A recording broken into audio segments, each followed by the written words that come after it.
The UK Ministry of Defence says Russia is likely to have increased its armoured assaults around the town of Marinka in eastern Ukraine in the last week, which has been fought over since 2014, of course. Well, let's bring in our military analyst, retired Air Vice Marshal Sean Bell. Sean, let's talk first of all and give our viewers an idea of the situation on the ground as it stands right now in Ukraine. The fighting continues across a whole 1,200-kilometre front line. As you say, Marinka has been particularly interesting just down to the south there. The Russians conducting an armoured assault there.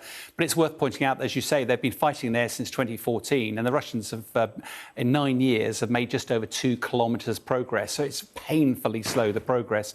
The other areas of Avdiivka and Bakhmut up to the north, again, there's been dozens of attacks over the last 24 hours there, but the rate of attacks is definitely diminishing. The Russian offensive is definitely losing momentum. A couple of other bits of news interesting. The Wagner Group, if you remember, Yevgeny Prigozhin, who ran that, was getting a bit too influential, so the Russians stopped him recruiting convicts to bolster his military. But President Putin probably recognises that Russian society probably cares less about convicts losing their lives than their very own conscripts. So the Russian MOD, the Russian army, is now recruiting convicts itself, trying to put them under 18-month contracts. An interesting development. And also Russian concerns about the impact of Western battle tanks supporting Ukraine when their offensive starts. The Russians are now under a bonus scheme where if they are able to damage or destroy a NATO-provisioned tank, they will be financially recompensed. So expect to hear a lot more of this in the media as it plays out once the Ukrainian offensive starts. Interesting moves from President Putin there. Well, let's zoom out a bit. And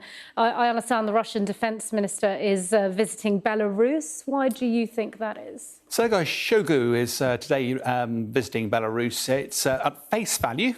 We understand this is because Belarus is seeking security guarantees because it's worried that if it does get attacked, will Russia come to its aid? The trouble is, if you look behind the scenes here, first of all, Ukraine has neither the military capability nor the intent to actually start to take on Belarus. And NATO is a defensive organisation. So it's very difficult to see where the threat actually lies. And almost certainly, this is about Russian political control. The Russians have used military force to take, or try to take Ukraine. They're using political force to try to take Belarus. And we're seeing the two, obviously Shoigu in his military uniform and President Lukashenko's sat there. The Russians have been doing military training in Belarus. They've been basing military aircraft there. They've been basing tactical nuclear weapons there. Now they're talking about providing security guarantees. All of this is putting more and more Russian soldiers onto Belarusian soil. It's a form of Russian invasion, but by stealth. OK, now I want to get your take on the fact that some classified US documents have been released. What do you make of that, Sean?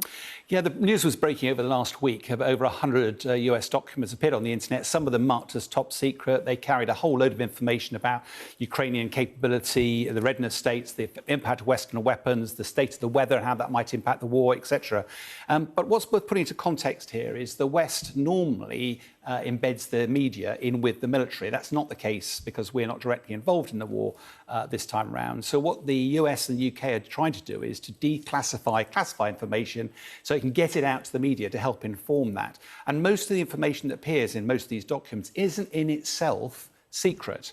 What's secret is the way that information was found. So, for example, how many Russian tanks are available on the battlefield today? That number is interesting, but it's not particularly secret. But how you find out how many there were, that becomes much more sensitive. So leaks of documents and data like this, whilst it's interesting, it's the authorities will be less concerned with the actual data that's out there, but more concerned about the sources of that data than the need to preserve those. Yeah, absolutely. Retired Air Vice Marshal Sean Bell, thanks very much indeed.